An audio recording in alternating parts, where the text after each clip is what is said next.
অনেক সময় আমরা বিভিন্ন ধরনের ডিজাইন দেখি এবং এগুলা করার জন্য ট্রাই করি, বাট এগুলা অনেকে আসলে প্রফেশনালি করতে পারে না। আমরা এই যে লোগোর ডিজাইনটা করেছি, তো সেখানে কিন্তু আমরা একটু সবকিছু আগে থেকে মেজারমেন্ট করা ছিল। অনেক সময় মেজারমেন্ট করা ঠিক থাকে না।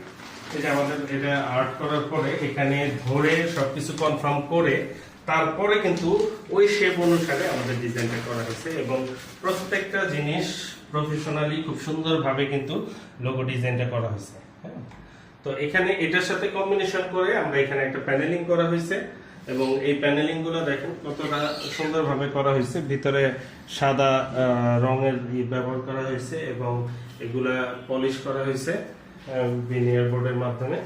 তো এখানে চাইলে আপনারা খুব সুন্দরভাবে ব্র্যান্ডিং করতে পারেন। সেক্ষেত্রে যে কোনো প্রোডাক্টের আপনার লোগোর সাথে